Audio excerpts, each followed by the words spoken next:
Good morning, members of the press and our viewing audience. Welcome to the People's National Congress Reform Press Conference for April 21st, 2022. Today, our press statement will be read in two parts, and as customary, after the reading of the press statement, we will take questions on the press statement, followed by any other questions. Allow me to introduce my panel today, starting from my right. I have with me MP Ms. Nima Flubes. To her right, the leader of the People's National Congress Reform and leader of the opposition, none other than Aubrey C. Norton, Member of Parliament, followed by Member of Parliament Ganesh Mysore. Welcome to our press conference. The statement will be read in its first part by the leader of the People's National Congress Reform. Good morning, members of the press. Before I actually read, though we issued a written message of condolence to the family of Kadim Khan, I wish to take this opportunity to extend our sympathy to the family and to record that Khan did serve the People's National Congress Reform at the executive level. He was also a treasurer of the party and was very active in doing political work in Region 6. And therefore, his passing for us is a great loss, not only as a person, but in terms of his contribution to the party. Priorities and philosophy as the new leader of the opposition. Having assumed the office of the leader of the opposition, one of my first obligations to the people of Guyana is to outline in broad terms, one, the way it is envisaged my constitutional responsibilities to the nation will be handled, and two, ideas on building an effective, people-oriented National Assembly. These are ideas that will be discussed within the PNCR and with the coalition partners. Constitutional responsibilities. These responsibilities are envisaged on several fronts. Firstly, as leader of the opposition who stands ready to fulfill his responsibilities, where the Guyana Constitution dictates that the government must seek the agreement of or have meaningful consultation with the leader of the opposition. This score, for the delays and excuses by the government in making judicial and other appointments, can also be described for what they are, acts of bad faith and political machination. Secondly, as a member of the National Assembly, who is obligated, along with all other opposition members of Parliament, to represent the demands, rights, and concern of both those who voted for the opposition APNU plus AFC, as well as all Guyanese citizens. In this regard, for instance, meeting with the president, should they occur, must extend beyond the appointment of commissioners and judges. Meetings must also discuss opposition concerns about good governance and the abuse of political power by the People's Progressive Party, including discrimination against opposition-led local councils, the uneven and incomplete distribution of flood and other relief, the unsatisfactory oversight of the national patrimony in the National Resource Fund, and the abuse of human and legal rights by some rogue police ranks. Thirdly, as leader of a party and coalition of parties, we will present to the nation a superior alternative than the current regime is managing the affairs of this country. In this regard, we will work to ensure that the opposition not only opposes, but proposes solutions and a vision for every aspect of national life in Guyana. I turn to building an effective National Assembly. The National Assembly has not delivered on the expectations of the 1992-2000 constitutional reform process. In fact, as shown by the recent passage of the PPPC motion to change the quorum from the Public Accounts Committee. What it has shown is that the work of Parliament has retrogressed. It remains ineffective in the scrutiny and investigation of government decisions and actions. It continues to fail to hold the government accountable. To rescue the situation, there will be 5 main priorities. 1, increase the effectiveness of Parliament as a forum for representing the people and for their direct participation in the national decision-making. Here, the opposition will push for 1, more sittings of the National Assembly, 2, public hearings on bills, appointments, etc. 3, encouraging motions from civil society and the wider society. 4, increased use of private members' days. 5, funding of constituency office for MPs. 6, the establishment of research facilities for MPs. 2, we hold the government accountable by energizing and refocusing the oversight and investigative powers of the 4 parliamentary sectorial committees, especially those for economic affairs and the social sector. 3, resist all attempts by the Speaker of the House to undermine and restrict the opposition to freely present its views and positions through open debate, tabling of motions, and questioning of ministers. 4, ensure NCN and other state media provide fair and equitable coverage of opposition MPs. 5, increase the number of meetings and engagements of opposition MPs with all segments of the Guyanese society. While these cannot be achieved by the stroke of a pen, the intention is to begin the process to achieve these objectives. Thank you. PPPC misinformation, discrimination, and vindictiveness against the people of Mocha. As part of the PPPC's strategy to dominate and control all aspects of the lives of people of Ghana, it continues to implement its policies of discriminating against communities that support the coalition. Having visited and engaged with the people of Mocha, Arcadia, Barnwell, there were many concerns raised by the residents. Residents are being visited by PPPC activists who are collecting their names, telephone numbers, and copies of their birth certificates, falsely saying to them they have been registered when they are not. Youths are being duped into believing they have been registered when they have not. The Pncr calls on the PPPC to stop misinforming our people. This practice has been found across the country, and we expect GCOM to inform the people about the registration process so that citizens are not misled. But even worse is the PPPC regime blatant discrimination against the Mocha Arcadia. The APNU AFC government had established the Community Infrastructure Improvement Project in many communities to ensure improved infrastructure and other developments. Further, the coalition government had placed the NDCs in those communities in control of their development.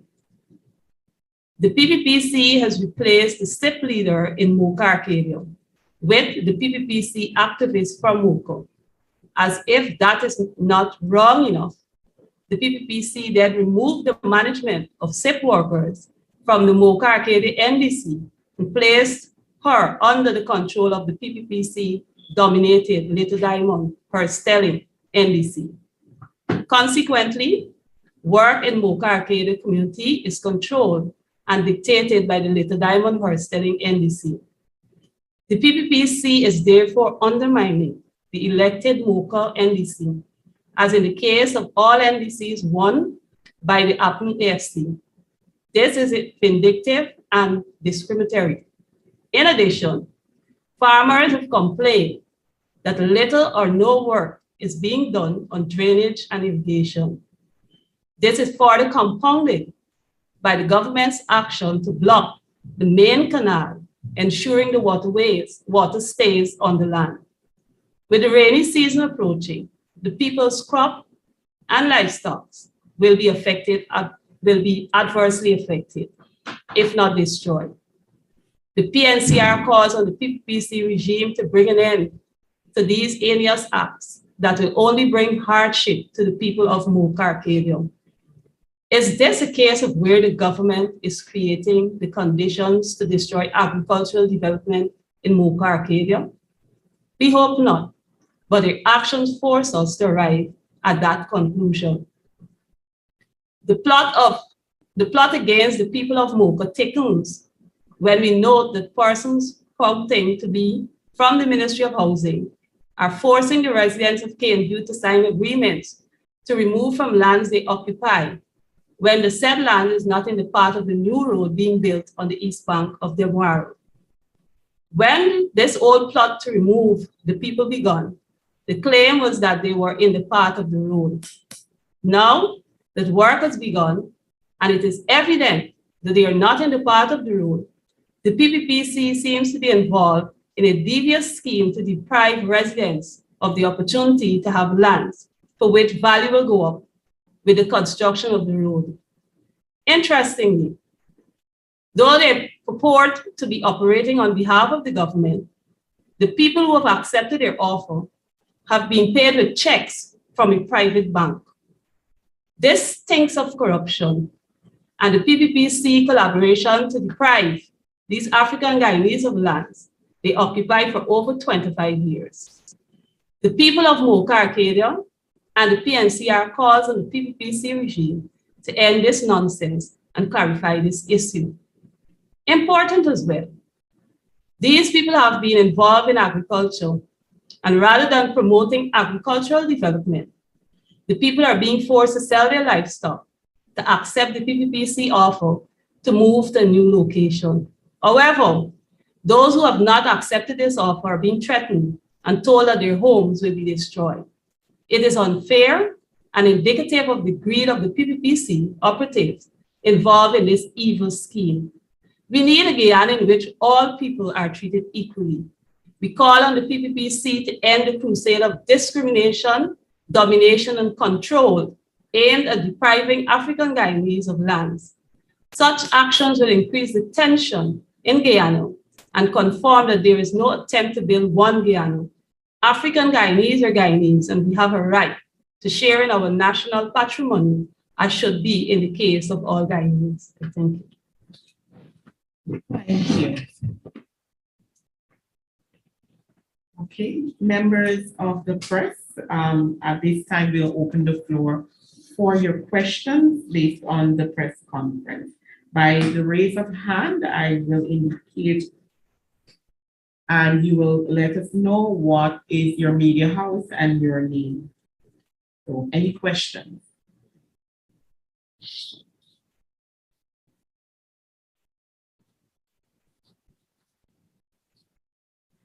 I see the hands of Mr. Adam Harris. Yes, a very good morning. One question for the leader and another question for the comrade who just... Mr. Harris. Mr. Harris, we're not hearing you. Sorry.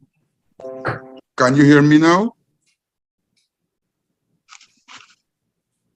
Can you hear me? Go ahead, Mr. Adam Harris. Let me see if we're hearing you now.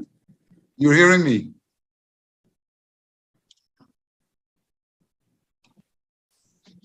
Hello? Yes, we're hearing you. You can go ahead. All right. One question for the leader and one for the comrade who spoke. Comrade leader, have you received a letter from the president inviting you to talks? And I noticed that in your press statement, you indicated a number of areas that you would like discussed. When the president invites you, will there be an agenda? Or is it going to be specific to constitutional issues? I can come back and ask a second question. First, let me say I've not received any letter. But if what the press is saying is that the president is saying that in 2 weeks we will meet, while I'm disposed to meeting, the president must recognize that both of us have things to do and that it has to be on a mutually agreed date and time. So I don't know whether the president can just in 2 weeks, regardless of the coalition agenda, just decide when we will meet. It has to be mutually agreed. That's the first thing. The second thing is that as representatives of the people in the National Assembly, we are expected as a party and me as leader of the opposition to represent all the concerns of the people of Guyana. And therefore, while the Constitution puts some clear obligations, the fact that we are elected representatives, that fact means that we have to deal with the other critical issues that affect the people of Guyana. So I think the agenda will have to include the issues that are of concern to both the government and the opposition. Thank you. You have a question? Yeah. I did not get the comrade's name. Perhaps I'll get it later. MP Flubeck. What's it? MP Nima Flubeck. Oh, yes. Yes. Oh, yes. FLUEB. Yeah. Sorry.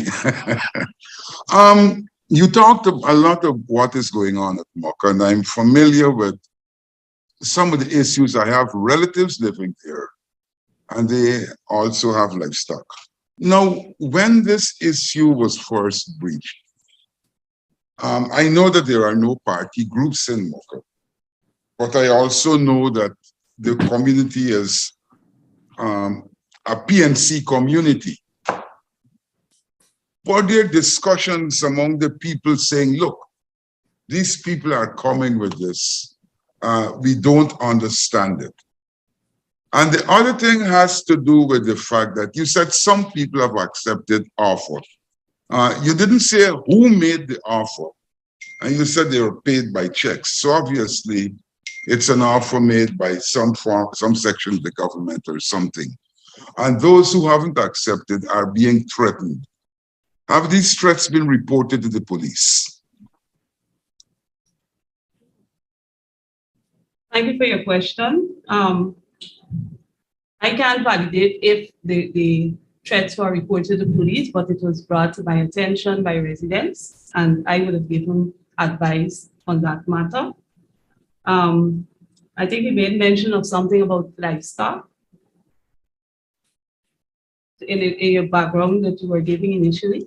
Yes, yes. I'm saying that I have relatives there and some of them have livestock.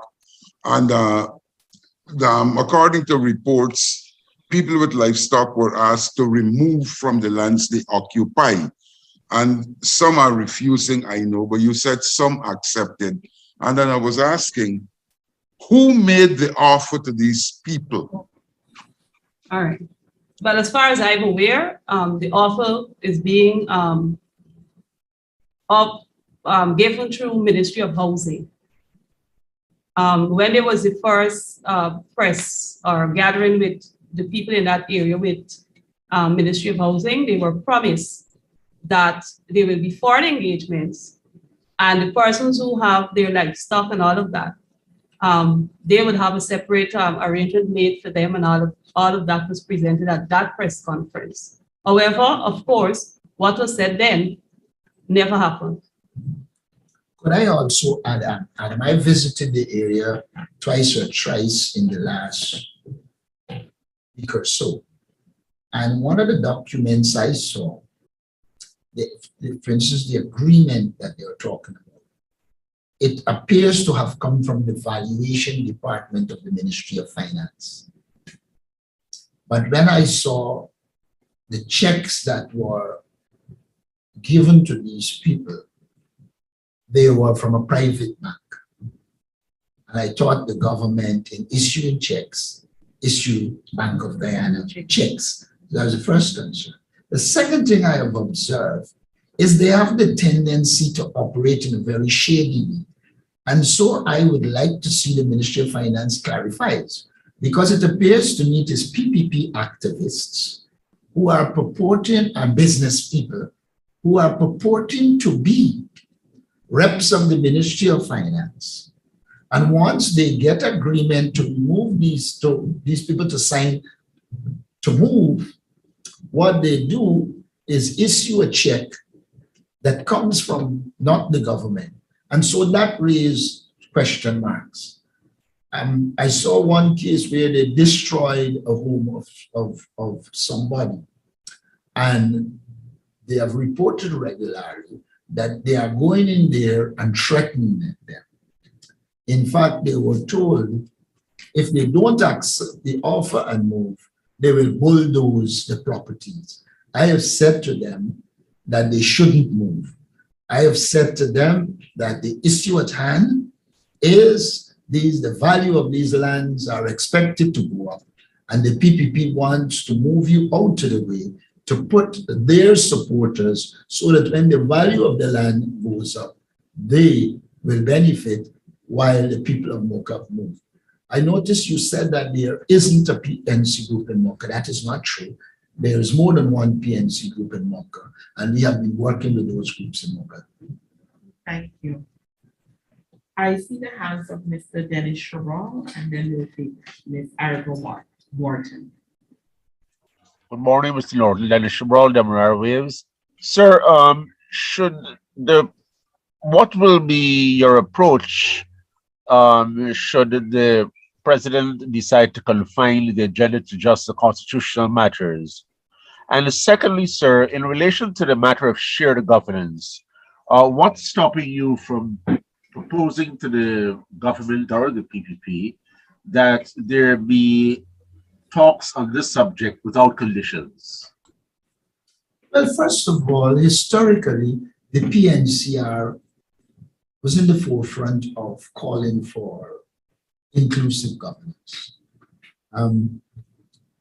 Now, I think we find ourselves in a position where the PPP's response was that you have to first get trust before you get shared governance. I don't know who will put trust in the PPP. I surely wouldn't. So that's an obstacle to overcome. Now, having said that, I turn now to the issue of engagement with the president. As I understand it, the opposition is to represent the cause of the people of Guyana. And in representing them, there will be constitutional matters, and there will be matters that are outside of the realm of the Constitution, but not outside of the realm of the Constitution, not stated in the Constitution as a constitutional issue to be determined between the president and the opposition leader. And I will push for both, because I believe you cannot deal with one and not deal with the other. And it is my sincere hope that good sense will prevail and we attempt to deal with the issues in the society in a holistic way rather than in a piecemeal fashion that will generate its own problems. But if he doesn't agree, would you still go ahead and have the matters that the talks on the constitutional matters? I don't like going in a negative way. I make the assumption that the president is a reasonable man. If he proves to be unreasonable, then I will deal with it at that time. And sir, I don't think you answered my question pointedly, which is why don't you propose without condition that there be talks on the matter of power sharing? I know you talked about the historical circumstances of trust and all of that. I think we will have to agree on an agenda, and nothing is barred from the agenda. Thank you. At this time, I see the hands of Ms. Ivor Wharton. You can go ahead. Good morning. Thank you very much. For Ms. Flubes, I'd like to know how many people are presently occupying the lands from which persons were told they have to move. Do you have information as to the value of the checks And how many people have accepted this payout? I know that there were 35 homes in that area. And I can't say the exact value for the checks that were received. From my last information on the ground, I was told about 15 persons or so would have accepted. But that's my last set of information on that. And I can also say to you that one of the persons who got the check but not yet moved suggested that they're offering $30 million for people to move. And that is what led me to the conclusion that it's a nefarious scheme. Thank you. Any other questions? If I can, the flooding situation of the farmlands, would you be able to say if any work was done by Ministry of Housing or by the Drainage Authority in relation to bringing relief to farmers? After we had spoken or raised our concern about what is happening, the workers in that area took a machine and they took out some of the stuff, but the area is still being drained by 2 pipes. I haven't gone there yet for the week because we have to go and check ever so often, because you might go today and see that there's a flow of water, and then later, sometime in the day, the stuff is thrown back there, and so it hinders the flow of water. So I know something was done earlier, but for this week, I have not gone as yet to check to see what's happening on the site in terms of how much flow of water are we having. There was supposed to be a planned meeting with residents and I think persons from the Drainage Authority. Did that happen? I'm not aware that the meeting took place. Okay. Thank you. Any other questions from members of the media? I see the hands of Mr. Adam Harris. Yes, I heard Comrade Flubes say that, or was it Comrade Norton, say that they are offering $30 million to people to move. Yes, that is what was told to me. And the person was afraid to show the name on the check because they felt that when they exposed, etc., and they demise. But 30 million is the number that is being offered. And like I said, that is what raised the concern. And there's a tendency along these roads and the bridges. If you look at the design of what is supposed to become the Demerara Bridge, you will see they give a design. Everywhere in the world, bridges go from one shore to the other, straight. The design I saw shows that the bridge is going to come and then it's going to turn in the river and obviously go to a point where the PPP believes that when it lands at that point, it will do well for their supporters in terms of business, etc. And so for them, it's not a technical issue in serving the people of Guyana. Is to do things to ensure that elite PPP friends and family benefit. And I believe what is happening is on that road, what they are seeking to do is to ensure they move every poor person, predominantly Afro-Guyanese, but where there are poor Indians, the same thing is likely to happen, so that these lands could be given to the PPP elite friends and family who are seeking to dominate and control every aspect of life in this country. Thank you. Any other questions by members of the media? I should say, I find it interesting and I want to ask the press to do this. If they can ask the government, what is the logic behind building a bridge and then you detour to come to the land rather than building a bridge probably the narrowest point and be able to have a straight bridge. I think you will have congestion if you have a bridge that turns rather than one that goes straight. I mean, it's clearly a case of PPP corruption. Thank you. Ms. Ivor Wharton, is your hand up? Sorry, I wanted to know, I don't know if anybody on the panel here could answer this, but with the opening of the Eccles to Mandela Road, you are seeing that a number of roads in communities in close proximity to that road need to be resurfaced, and a lot of traffic will be passing through these communities.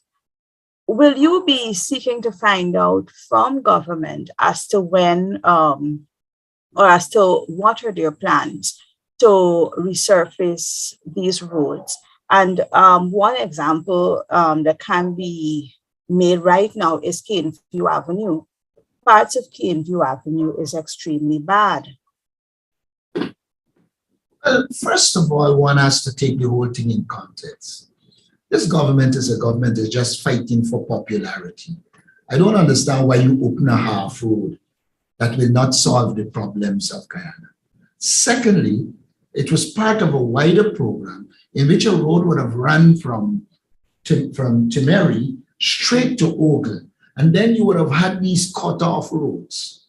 And that would have contributed significantly to shifting populations that are coming from Linden, Timeri area, that those populations that don't have to pass through Georgetown will go straight to on the East Coast and continue and thus free Georgetown. What they have done is now to create a bottleneck in Georgetown by throwing everything onto Mandela, because clearly, as presently constituted, when you meet Eccles, you have to get into a dance to find your way to Mocha Providence area. So that in itself is its own confusion. And I'm not talking here from theory. I went, saw it, and so I'm telling you from practice, the bridge that should link Eccles to the other side is not yet constructed. And so the government is duping us or duping the population, because a lot of people are of the belief that they complete the road. It's a piece of road that they would have done and to get popularity and to put money in the hands of PPP people by organizing this big celebration. So they're not serious. Now let's come to the roads in Georgetown. One would have thought that any government serious about development would have factored that in. But then this government cannot be serious about development. Let us recall that it is the government itself, or I should go back a little. When Forbes Burnham built South, this plan was there. And if you look, you will see that there was the clear path for this road to go through, until the government put houses in Grove Diamond in the park, a manifestation of lack of foresight. So they will have now to go and move those people, compensate them, or we can go to rigmarole around the place to get where you're going. I think the issue at hand is the incompetence of this government, their lack of vision, their inability to plan. Knowing them, they would not have planned to do work in Georgetown, particularly. But it is our intention to raise it and to let them recognize that in the process of doing the clumsy things they did, they have not only destroyed Aubrey Barker, but you're seeing problems on many other areas. Aubrey Barker Street is one of them. So the solution to this really is to get a government with vision and ability to plan, and that is competent, and the PPP isn't that. And if I may, what you find is that when this government fix part of a road, the contractor that is doing the work and would have fixed that part of the road ends up destroying more than what they have fixed. And that is happening across this country. I visited the island of Wakenan the other day, and they fixed 1 kilometer of road, but ended up damaging 10 kilometers and 3 bridges. So when you think you invest for something good, what they are giving us is actually more bad than the good. And that is happening with the same new road that we have also, Ivor, because these big trucks that are passing through these streets heading in the direction of the new road, they're passing with heavy weights. And if you were to pass through the first street of Farm, which is an access road to the new road, it is in a deplorable state because you have about 6 or 7 of the junior Sammy trucks passing through with heavy load. So they end up damaging a good road and a long part of the good road to fix a short part that they have been contracted to do. I don't know if it is a calculated effort to damage more with the expectation of getting to fix it back or what it is. But what I do know is that this government is spending money to do cheap work, damaging the cheap work, and then giving it back to their friends and families to fix again. And you will recall it was in 2015 when the APNU AFC took government. We started a transformation in terms of replacing wooden bridges with reinforced concrete structures. And we started to do projects that we know you can get value for money. Unfortunately, we have returned to the days when you get cheap work at expensive cost and they damage and go back and spend right there again.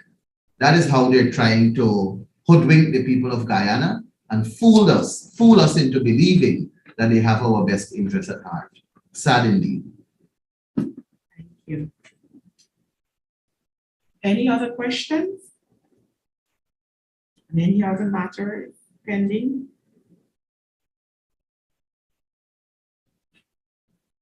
Okay. Oh, Mr. Adam Harris. Yes, this is for Mr. Mahipal and perhaps the current leader. Last week, there was the vote to modify the quorum for the Public Accounts Committee. Despite your best arguments, the government used its majority. Has there been a meeting since that vote? And what was the attendance like? Well, as a member of the Public Accounts Committee, I want to first say that regardless of the best debates we can have in the National Assembly, and I do believe in all the debates we've had thus far, the APNU AFC won in terms of argument and putting forward valuable and valid points to defend their positions. But you know, the Speaker of the National Assembly had a say when he was a member of the National Assembly, and he would always say, you can have your say, but we will have our way. And that is exactly what we're seeing here in this National Assembly. The PPPC intends to have their way, regardless of what is the position and argument of the coalition to defend its position. We did have a meeting last Wednesday, but that meeting was set since before the debate of this motion. And in terms of attendance, the coalition was in its full number. The PPPC, they were short by 2 members. Madam Gail Teixeira and Dr. Vishwa Mahadio did not attend that meeting, but we did co-rate because the government had their 3 members and we had our 4 members. But I must say that that meeting was not one that was looking at the examination of the agencies, the accounting agencies. It was a meeting that was set the week before to deal primarily with matters relating to the report to be laid in the National Assembly and other matters that does not relate directly to to the examination of the public accounts of Guyana. May I also add that I don't expect the PPP at the very first set of meeting not to issue a quorum. I think what they want is to have this mechanism so that when they don't want something examined, they wouldn't come. And I think they want it as a tool to delay so that we don't get to the 2020 accounts, which they fraudulently dealt with from the time they came to power in terms of COVID relief and everything. So it is something I think they will seek to use strategically when they don't want to meet. But because the debates are fresh and people will remember, I think they will take some time before you see their true colors. Thank you. I see the hand of Ms. Ivor Wharton. Mr. Paul, some weeks ago, the chair of the Public Accounts Committee had asked that the DREO for Region 10 be allowed to function in his capacity. Do you know whether if that is being done? Well, I do recall that the Public Accounts Committee endorsed and supported the position of the chairman, which is to direct the Regional Executive Officer of Region 10 to allow the DREO to perform his duties. And this was not done without guidance. The guidance was provided by the Accountant General of this country, and in that direction, the REO was so guided. The region is slated to return to the Public Accounts Committee, I believe, Monday coming, and we will be able to know directly if that decision was honored. Thank you. Any other questions?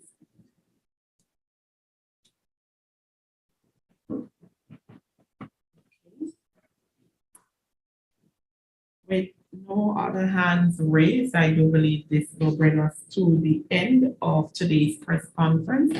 I would like to thank the media once again for joining us and our viewers on social media. Do have a good afternoon.